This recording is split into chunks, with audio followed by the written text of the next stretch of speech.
Lecture में आप जितना मर्जी डिटेल में बता दें, आप हमेशा कुछ ना कुछ चीजें मिस कर देते हैं, ठीक है।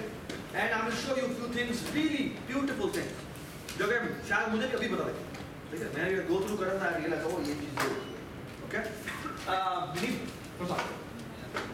So I will go through this chapter very quickly, ठीक है। आपने you have to be very quick as well, ठीक है, कि हमने बेसिकली अंडरस्टैंड करना है कुछ चीज़ों को जो कि कंसेप्चुअली चरण ने नहीं कवर की, वो हमें यहाँ पर पता लग जानी चाहिए, ठीक है।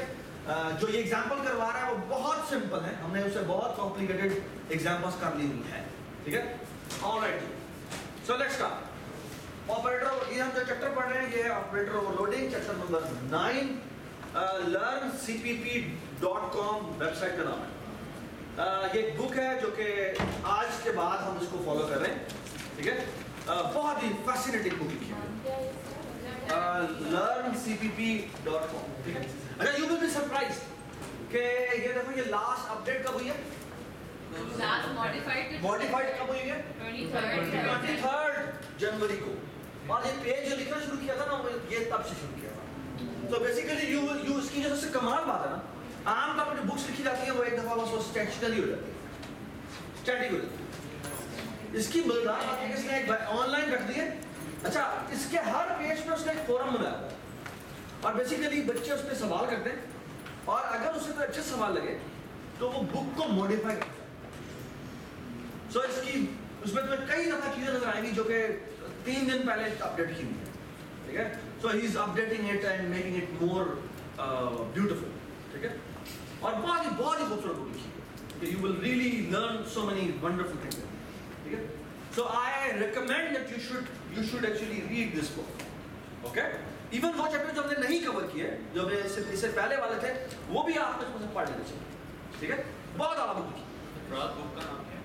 learncpp.com वेबसाइट है, ठीक है, वहीं पर सारी बुक पढ़ी है, ठीक है। और हर पेज का अपना फोरम है, you can actually look at it. इसमें बेसिकली बच्चों ने सवाल किए हुए हैं जो कि पोटेंशियल क्वेश्चंस हैं हमारे एग्जाम या मिड टर्म एग्जाम, ठीक है, और क्विज के, ठीक है। तो you should actually look at the forum, ये किस तरह से बच्चे सवाल करते हैं, ओके। ऑलराइट जी, ऑपरेटर ओवरलोडिंग। अच्छा, बेसिकली जितने भी ऑपरेटर्स हैं C++ में, वो बेसिकली इन द एंड जाके फंक्शन में, ठीक है। So for example, ये देखें x और y दो इंटीजर्स हैं, तो बेसिकली जब ये लाइन लिखते हैं तो ये line automatically x plus y है। ये क्या बन जाता है? ये बेसिकली एक ऑपरेटर प्लस को कॉल करता है, और इसके अंदर x और y ये दोनों के दोनों ऐसे पैरामीटर हैं, ये बस भाई।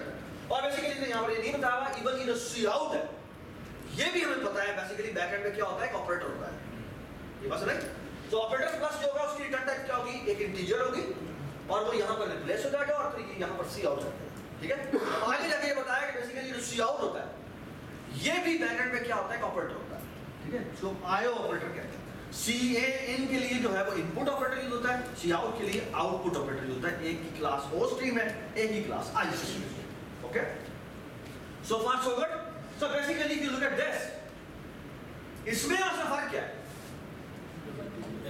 The only difference is कि यहाँ पर भी ऑपरेटर प्लस ही कॉल होता है, लेकिन वहां पर वो इंटीजर से यहाँ पर दोनों के दोनों क्या होंगे? डबल होंगे। ये बात समझ? Everybody understand? So ये देखें जी, यहाँ पे क्या होगा? ये बेसिकली दो स्ट्रिंग्स है, और स्ट्रिंग की क्लास इसने इससे पिछले चैप्टर में बनाई थी, ओके। और यहाँ भी बेसिकली स्ट्रिंग 1 प्लस स्ट्रिंग 2 कर सकते हैं कॉल। ये क्या करेगा? ये बेसिकली ऑपरेटर प्लस कॉल करेगा, और वो बेसिकली करता है कि इसकी लेंथ और इसकी लेंथ उठाता है और उतनी लेंथ की एक स्ट्रिंग बना देता है, और पहले ये स्ट्रिंग कॉपी करता है, फिर ये वाली स्ट्रिंग कॉपी करता है। तो जैसे कंकैटिनेशन होती है ना, ये वो वाला काम। तो बेसिकली स्ट्रिंग्स के ऊपर प्लस ऑपरेटर चलता है, लेकिन स्ट्रिंग के अंदर प्लस का मतलब क्या होता है? Concatenation, okay. सॉरी, माइस्ट्रिंग एक्चुअली पिछले चैप्टर में एक क्लास बनाई थी जो बैक एंड पे बेसिकली कैरेक्टर रखता है, नल टर्मिनेटिंग कैरेक्टर, बस ना, ठीक है।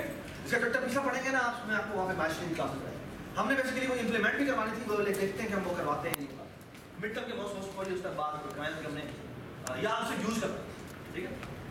ऑलराइट जी, यहाँ से कुछ लिमिटेशन बताएंगे कि बेसिकली ये भी ऑपरेटर होते हैं, जिनमें से एक ये है टर्शरी ऑपरेटर, ये है जो ग्लोबल स्कोप को यूज करने के लिए यूज होता है, या क्लास के अंदर कोई स्कोप के अंदर कोई चीज होती है उसके लिए यूज होता है। वो कह रहा है ये ऑपरेटर आप ओवरलोड नहीं कर सकते, ये ऑपरेटर है ये भी आप ओवरलोड नहीं कर सकते, और डॉट के बाद स्टार भी आप ओवरलोड नहीं कर सकते।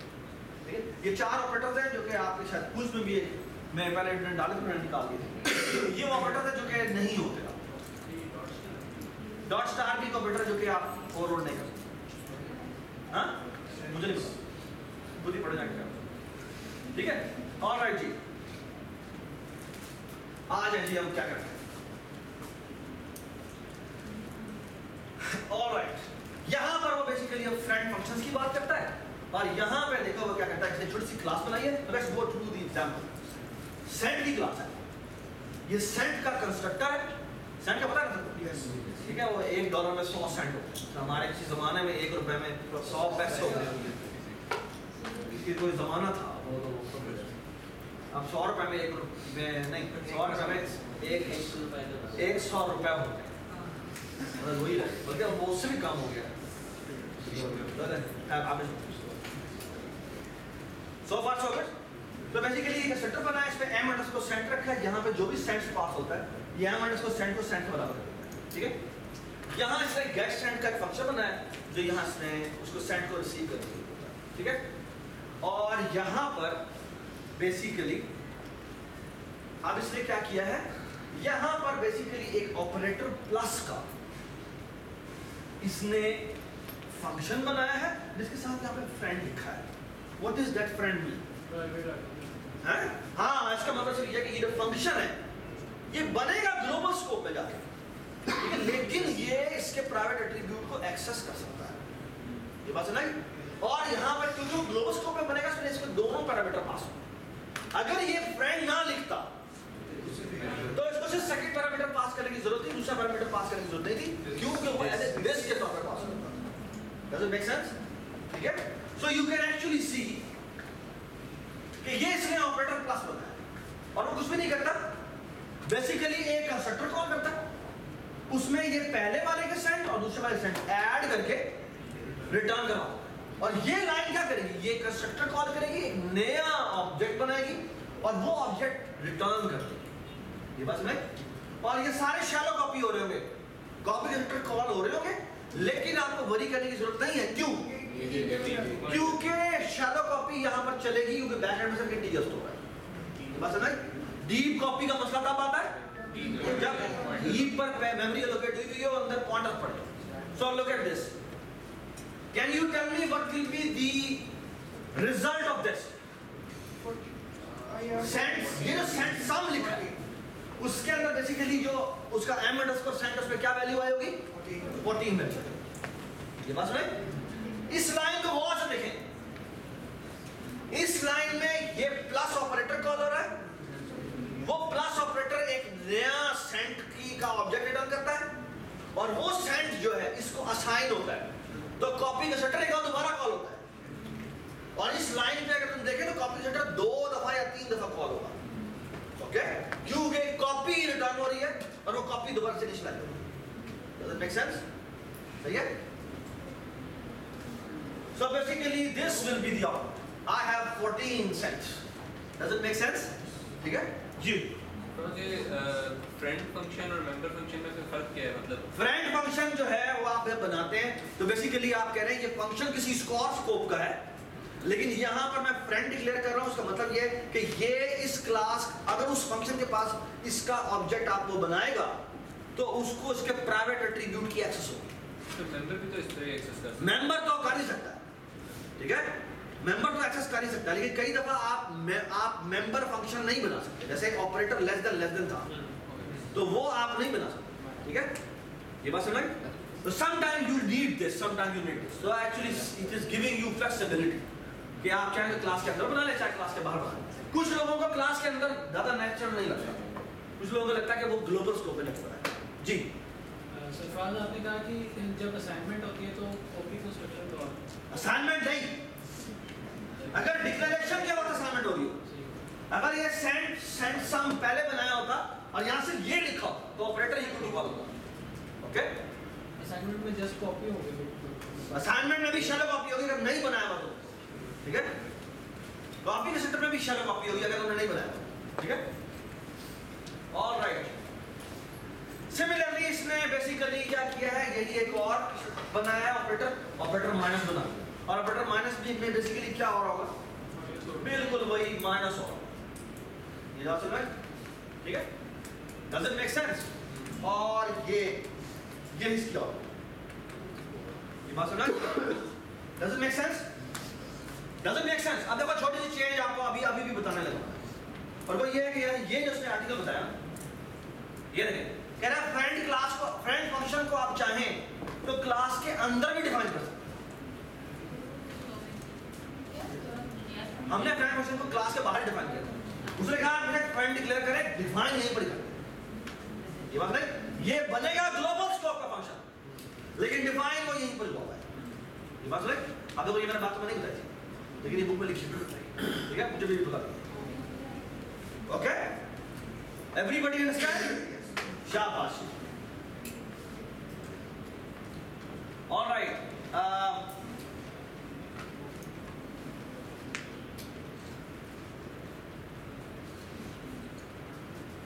Okay.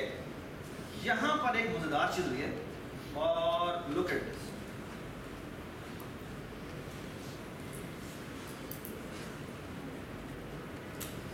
What is this? What is the difference between this and this? नहीं, दोनों बड़ा प्लस है,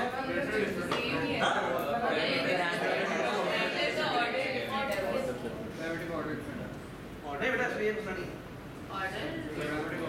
हाँ चले, इसमें बेसिकली इसने क्या किया है, इसमें एक चीज ये है, और दूसरी चीज क्या है, दूसरी चीज एक इंटीजर है, तो बेसिकली ये चलने से क्या होगा,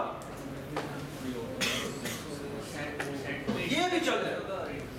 अगर मैं कहता हूं सेंट C1 सेंट 4 प्लस 6 करूं तो ये भी चल जाएगा, क्यों? क्योंकि ये सेंट बना रहा है, और प्लस में ये क्या पास हो रहा है, ये एक इंटीजर पास हो रहा है, ये बस है। अच्छा मैं मजे की बात बताऊं, ये अगर ये ऑपरेटर मैं नाम बनाता, अगर मैं ये ऑपरेटर प्लस और ऑपरेटर प्लस ये नाम बनाता, तो भी वो लाइन चल जाती है। Can anybody tell me why? Exactly, जब हम ये लिखते हैं तो वो देखते हैं हाँ भी कोई ऐसा ऑपरेटर ओवरलोड है जिसके जो सेकंड पैरामीटर जो है वो भी सेंट हो, और क्योंकि ये इंटीजर है और इंटीजर का एक ऐसा कंस्ट्रक्टर अवेलेबल है सेंट में जो कि इंटीजर को सेंट में कन्वर्ट कर सकता है, तो वो ऑटोमेटिकली वो वाला कंस्ट्रक्टर कॉल कर देगा। ये बस नहीं, ये काम इम्प्लिसिटली होता है, इम्प्लिसिटली कहते हैं बैकग्राउंड में, ये बात नहीं, ये चीजें कंपाइलर खुद बैकग्राउंड में चला लेता है अगर आपने इस तरह की चीज दी हुई तो, ये बात नहीं। आगे आप एक चीज देखेंगे जिसे कहते हैं explicit constructor. What is explicit constructor? कि अगर आप किसी कंस्ट्रक्टर से पहले एक्सप्लिसिट लिख दें तो उसका मतलब ये होता है कि अब ये ऑटोमेटिक कन्वर्जन जो है वो स्टॉप हो गई। क्या मतलब कि अगर आप कॉल करना चाहते हैं और वो वाकई आप कन्वर्जन करना चाहते हैं तो फिर आपको यहां पर भी ये 6 नहीं लिख सकते, आपको सेंड 6 लिखना है, बस रे वो हम अगले टॉपिक में पढ़ेंगे अभी आगे, ठीक है। ऑलराइट जी, ये एक और आपका मिन मैक्स की क्लास है, ये बेसिकली क्या करता है, ये करता है, ठीक है, गेट मिन मैक्स, और ये ऑपरेटर प्लस ऑपरेटर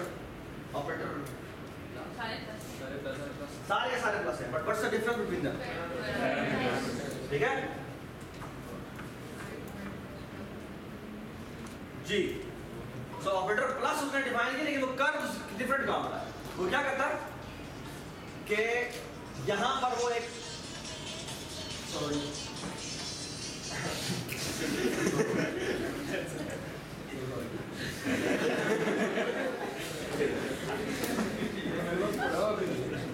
बेसिकली ये एग्जांपल बता रहा है कि इसमें आप ऑपरेटर प्लस से चाहे तो आप लाजमी नहीं प्लस वाला ही काम करवाएं, आप जो भी काम करवा देंगे बस। तो बेसिकली कैलकुलेशन का ये 2 वैल्यूज देता है, वो 2 नंबर्स को उसने मर्ज, अब यहाँ प्लस का मतलब क्या है कि एक नंबर था जिसमें मिन मैक्स था और एक और नंबर था जिसमें मिन मैक्स था, तो वो क्या करेगा, वो इन दोनों के मिन को कंपेयर करेगा और जो इन दोनों का मिनिमम है वो हमारे नए वाले का मिनिमम, और जो इन दोनों मैक्स को कंपेयर करेगा, जो इन दोनों का मैक्स है वो क्या होगा, वो हमारा मैक्स होगा। ठीक है, तो ये एग्जांपल उसने उसकी शायद है, आप उसको प्लीज रीड थ्रू कर दीजिएगा, क्योंकि आपके मिड टर्म में बड़े सवाल नहीं आएंगे। मैं आपको पहले बता दूं, मिड टर्म आपका इस वीकेंड पे होगा। मैं ट्राइंग कि मैं आज टाइम दे लूँ, तो या इस वीकेंड पे होगा मोस्ट प्रोबेबली, या नेक्स्ट वीकेंड पे होगा।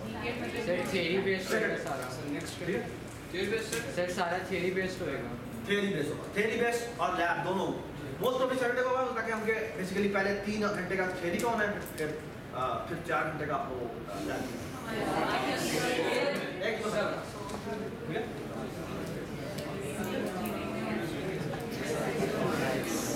प्लीज बात करें यार, ये कोई ऐसी होनी बात नहीं है। हमारा यूसीपी में भी एग्जैक्टली ठीक है, बस फर्क ये है कि वहाँ पे 3 आवर का होता है, यहाँ पर अगर मैं आपको टाइम ज़्यादा ले रहा हूँ नहीं ले रहा हूँ, 3 घंटे हम 3 घंटे करते, ऑफिशियली 3 घंटे करते ठीक है, उसके बाद करते हैं। ऑलराइट जी, ये आप छोटे से ना, अच्छा अच्छी जगह है मेरी बात सुनिए प्लीज। अच्छा देखिए, इसने मजेदार काम ये काम किया हुआ है, वो ये कि प्लीज बात सुनिए, इसलिए ना तकरीबन सारे के सारे जो इसके जो बड़े मेन सेक्शन होते हैं ना, उसके एंड में थोड़ा सा कुछ देता है। ठीक है, तो बेसिकली ये एक सवाल है, एक सवाल है जो इसने फ्रैक्शन की क्लास बनाई हुई है और कह रहा है कि ये मेन चलना चाहिए। ठीक है, तो बेसिकली और फिर इसने इसी का सोल्यूशन भी लिख दिया। ठीक है, तो हर क्विज जो है उसके पीछे इसने जो सवाल ये चीजें वो कह रहा चलनी चाहिए। तो और इसका फंक्शन लिखा होगा बेटा, आपने अब उसी रिक्वायरमेंट दिया है कि ये मेन चलना चाहिए। तो बैकग्राउंड में सारे, तो बैकग्राउंड में जो कुछ है वो कंप्लीट यानी फ्रैक्शन की क्लास पूरी लिखें, जिसमें ऑफ कोर्स ये कंस्ट्रक्टर होना चाहिए, ये प्रिंट होना चाहिए, ये मल्टीप्लिकेशन का ऑपरेटर ओवरलोड होना चाहिए, और ये मल्टीप्लिकेशन का ऑपरेटर ओवरलोड होना चाहिए, ये मल्टीप्लिकेशन का ऑपरेटर ओवरलोड होना चाहिए। ये बात है, ये क्या चीज है? ये है फ्रैक्शन मल्टीप्लाई बाय फ्रैक्शन। ये क्या है? ये क्या है? Integer multiply. Alright, so basically और साथ ही आपको आउटपुट बता दी गई है कि ये इसकी एक्सपेक्टेड आउटपुट है। आप एग्जाम में ये चीज एक्सपेक्ट करें, थ्योरी में भी और लैब में भी, कि आपको एक मेन दिया जाएगा, उसकी एक्सपेक्टेड आउटपुट बताई जाएगी और आपको कहा जाएगा ये करके दिखाएं, क्लास आप बनाएं जिसकी ये आउटपुट आनी चाहिए। तो मेन भी आपको दे दिया जाएगा और कहा जाएगा ये कंप्लीट करें जी, हमें हम ये एक्सपेक्ट कर रहे हैं। आई मीन ऑफ कोर्स जो एग्जाम होता है, एग्जाम ये 2 तरह के चीज़ें हैं। एक जो थ्योरी एग्जाम होता है ना बेटा, वो आपके कंसेप्चुअल चीज़ें टेस्ट करता है। ठीक है, जो लैब एग्जाम है वो ये नहीं। लैब एग्जाम की जो रिस्पॉन्सिबिलिटी होती है वो ये होती है कि आपको एक प्रॉब्लम सॉल्विंग आ नहीं है। ठीक है, मेरा पर्सपेक्टिव ये है कि दोनों के डिफरेंट काम है। जो थ्योरी एग्जाम है वो आपकी कंसेप्चुअल छोटी छोटी चीज़ें सारी आपकी लिखे कि आपको ये सारी चीज़ें कंसेप्चुअल आई हैं। लैब एग्जाम में काम ये होना चाहिए कि आपको एक टास्क दिया जाए, चैलेंजिंग टास्क हो, और वो आप throughout from head to tail कर सकें। ठीक है, थ्योरी लाजमी नहीं एमसीक्यूज हो, आप आउटपुट वाले तरीके आ सकती है, आपको इस तरह की आपको आउटपुट दे दी गई हो, बताएं कि ये क्लास कंप्लीट करे, कुछ भी हो सकता है। ठीक है, ऑलराइट,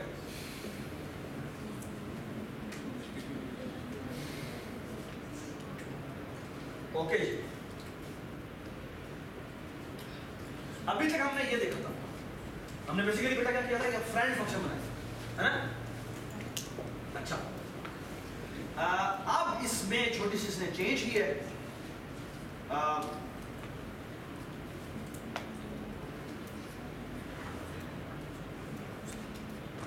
What's the problem? ये क्या मसला है? इसे तो नहीं चलना चाहिए।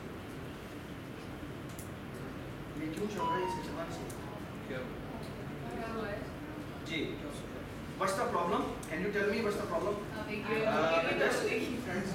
What's the problem with this?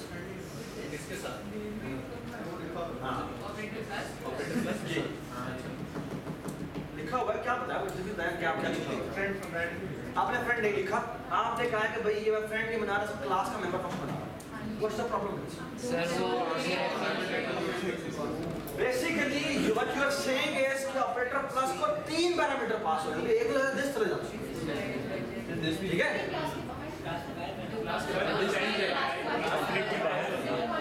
Okay, ये क्लास के बाहर बना, ठीक है? That's not a problem.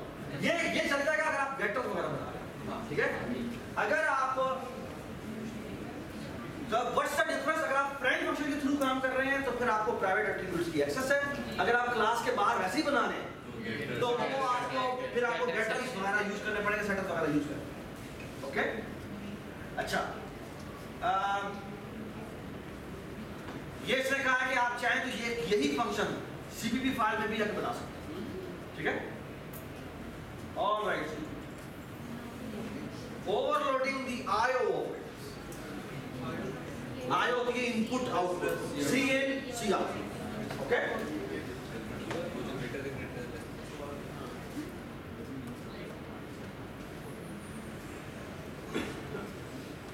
Okay जी, ये इसने एक पॉइंट की क्लास बनाई है, ये इसके गेटर्स वगैरह बनाए हैं, ठीक है?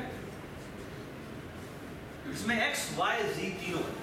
ओके, अच्छा, बेसिकली अगर मैं पॉइंट लिखता हूं और मुझे x, y, z तीनों को प्रिंट करना है तो मुझे इस तरह लिखना पड़ेगा। पॉइंट यहां पर ब्रैकेट डालनी पड़ेगी, यहां मैं x लिखूंगा, फिर कॉमा लिखूंगा, फिर y लिखूंगा, फिर z लिखूंगा, है ना? ये एक लेबोरियस काम है ना? आप चाहें तो इसके अंदर प्रिंट फंक्शन भी लिख सकते हैं, ठीक है? एक तरीका कार ये है, क्या है कि आप इसके अंदर एक प्रिंट फंक्शन लिखें और उस प्रिंट से ये काम करवाएं, ठीक है? अच्छा, और वो फिर आपको ऐसे कॉल करना पड़ेगा, पॉइंट डॉट प्रिंट कॉल कर रहे होंगे, ठीक है? लेकिन हम ऐसे नहीं करना चाहते। हम कैसे करना चाहते हैं? हम बेसिकली चाहते हैं कि इस तरह से प्रिंट हो। It will be much easier कि इस तरह की कैस्केडिंग हो कि जैसा सी आउट के अंदर मैं ये ऑब्जेक्ट को भी एक डालूं, ये नहीं चलेगा। क्यों नहीं चलेगा? बिकॉज ये क्या कह रहा है कि मुझे एक ऐसा ऑपरेटर चाहिए जो लेफ्ट साइड पे सी आउट ले, ओ स्ट्रिंग को ऑब्जेक्ट ले, और राइट साइड पे पॉइंट ले, ठीक है? ये काम तभी कर सकते हैं कि अगर आपने ऑपरेटर लेस देन ओवरलोड हो। ये करेगा ostream ampersand operator less, ये इसने वो ओ स्ट्रीम का ऑब्जेक्ट यहां पर ले लिया पैरामीटर में, और ये यहां पर पॉइंट लिया और यहां पे कौन से डाल दिया। ये बस में अच्छा, और यहां पर ये जाके ये काम, ये देखो, ये इसने इसको फ्रेंड डिक्लेयर कर दिया। फ्रेंड से क्या हो जाएगा? ये इस पॉइंट के प्राइवेट एट्रीब्यूट्स को एक्सेस कर सकता है। ये बात समझ? और यहां जाके इसने खुद ये डिस्प्ले कर, ये बात समझ? वैसे बात आ गई, अगर उसने उसको प्रिंट फंक्शन अंदर लिखा हुआ था तो वो एक और काम भी कर सकता है। क्या वो लिख दे point dot C dot print call, यहां पर लिख दो पॉइंट डॉट प्रिंट, वो सारा काम कर देगा और रिटर्न कर दे क्या? रिटर्न कर दे आउट। ये रिटर्न आउट क्यों किया हुआ है? ताकि वो कैस्केडिंग हो सके, क्योंकि उसने इसका नाम यहां पर आउट रख दिया, ठीक है? तो आप चाहे सी आउट लिखें चाहे ना लिखें, चाहे इसका नाम ही ना रखें, और यहां पे सी आउट लिखें। क्यों? क्योंकि ये जो आउट है ये आपका ग्लोबल स्कोप में एक्सेसिबल है, तो आपको ये लिखने की जरूरत है। लेकिन अगर आप फाइल में राइटिंग कर रहे हो तो डोंट फॉरगेट ये वो स्ट्रीम की जगह ऑफ स्ट्रीम हो जाएगा, और फिर ये आउट बहुत जरूरी है, ठीक है? ऐसे यूजिंग नेम पे एसटीडी क्यों नहीं लिखा होगा? इसलिए कि वो नेम जो यूजिंग नेम पे एसटीडी नहीं लिखता, तो यहां पर तो एसटीडी कॉलन लिखता है। वो क्यों कर रहे हैं? हां, उसका फायदा क्या होता है? हर नेक्स्ट जाके अच्छा भाई, इसका फायदा क्या होता है? अच्छा, एक ना स्पेशल क्लास मैंने लेनी है जिसमें मैं C++ की इंटरनल डिटेल्स बताऊंगा। अच्छा, मैं तुम्हें छोटी सी बात कर देता हूँ, वो ये कि हम जब लिखते हैं ना using name space STD, name space basically एक रीजन होता है, ओके? और बेसिकली ये जो यूजिंग नेम स्पेस एसटीडी लिखते हैं उसके अंदर आपकी जो ओवरऑल एक फाइल जो आप फाइल उसके ऊपर इंक्लूड करते हैं ना, वो तमाम की तमाम आपके कोड का हिस्सा बनती है। जब आप यहाँ पर आउट कॉलन एसटीडी कॉलन करके कहते हैं ना मैं ये चीज यूज कर रहा हूँ, तो पूरी फाइल आपके कोड का हिस्सा नहीं बनती, बल्कि सिर्फ वो वाला पार्ट जो कि वो सी आउट का है, बस वही वाला उसका हिस्सा बनता है, बाकी हिस्सा नहीं बनता, ठीक है? समझ में नहीं आई तो घबराने की जरूरत नहीं है, ये चीज हमने डिटेल में देखेंगे जब हम अपनी उसको हमारी जो कुछ स्मार्ट डिटेल्स हैं जो कि C++ की हैं। इसीलिए मैंने कहा था कि वो बेहतर है कि आप यूजिंग नेम स्पेस ना लिखें, यहाँ पर एसटीडी कॉलन करके लिखें। लेकिन इसलिए आपको बुक्स में ही नजर आएगा, ठीक है? तो लेकिन इसमें घबराने की जरूरत नहीं है कि सिंपल क्या किया, ठीक है। ऑलराइट जी,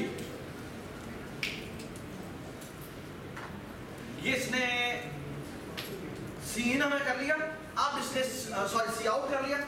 ये कौन सा ऑपरेटर है? ये आई स्ट्रीम है, और ये आई स्ट्रीम %n हो जाएगा, और इसी तरह हमने वो भी ओवरलोड कर। ये किससे इनपुट लेने के लिए यूज होगा? ये कंसोल से इनपुट लेने के लिए यूज होगा। Does it make sense? Yes. तो आप कंसोल से भी इनपुट करवा सकते हैं।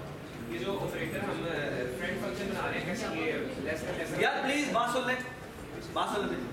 लेस देन ऑपरेटर्स को जो फ्रेंड फंक्शन बना रहे हैं ये इसलिए बना रहे हैं कि हमने जो जिस क्लास का ऑब्जेक्ट करना है उसके प्राइवेट को एक्सेस कर सके। Yes. तो अगर हम प्रिंट उसका पब्लिक करके फ्रेंड ना बनाए तो वो पब्लिक को ही एक्सेस कर बिल्कुल, फिर वो प्रिंट को पब्लिक कर देंगे और फिर उसका डॉट प्रिंट कॉल, तो फिर फ्रेंड बनाने की फिर फ्रेंड वाली जरूरत है, ठीक है।